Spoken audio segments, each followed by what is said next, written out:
ಆ ಮಹಾನ್ ತೇಜಸ್ಸು ನಮ್ಮನ್ನು ಅಗಲಿರಬಹುದು, ಆದರೆ ಅವರು ಬದುಕಿದ ರೀತಿಯಲ್ಲಿ, ಬರೆದ ಬರಹಗಳಲ್ಲಿ ಎಂದಿಗೂ ನಮ್ಮೊಂದಿಗಿರುತ್ತಾರೆ. ಇಂದಿಗೂ ಪಕ್ಷಿ ಪ್ರಪಂಚದ ಬಗೆಗಿನ ಲೇಖನ ಬರಹ ಓದಿದರೆ, ಮೈದುಂಬಿದ ಕಾಡು ಮೇಡು ಪರಿಸರವನ್ನು ನೋಡಿದರೆ ಅಲ್ಲಿ ತೇಜಸ್ವಿಯವರು ನೆನಪಾಗುತ್ತಾರೆ. ಆ ಪುಟ್ಟ ಮನಸ್ಸಿನಲ್ಲಿ ಏನೆಲ್ಲ ಅಡಗಿತ್ತು, ಆ ಪುಟ್ಟ ಹೃದಯ ಎಷ್ಟನ್ನೆಲ್ಲ ಹುಡುಕುವುದರಲ್ಲಿತ್ತು ಎಂದು ನೆನೆದರೆ ಅವರ ವಿಸ್ಮಯ ಲೋಕಕ್ಕೆ ನಾವು ತೆರಳುತ್ತೇವೆ. ಮೊದಲೇ ಹೇಳಿದಂತೆ, ಅವರನ್ನು ವಿವರಿಸುವಾಗ ಅವರಲ್ಲಿ ತಲ್ಲೀನರಾಗುವವರೇ ಹೆಚ್ಚು. ಅದನ್ನು ನಮ್ಮ ಓದಿನಲ್ಲೂ ನೀವು ಗಮನಿಸಬಹುದು.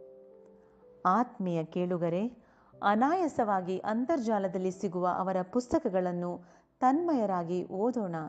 ಸಾಧ್ಯವಾದರೆ ಪುಸ್ತಕ ಮಳಿಗೆಗಳಲ್ಲಿ ಕೊಂಡು ಕೈಯಲ್ಲಿ ಹಿಡಿದು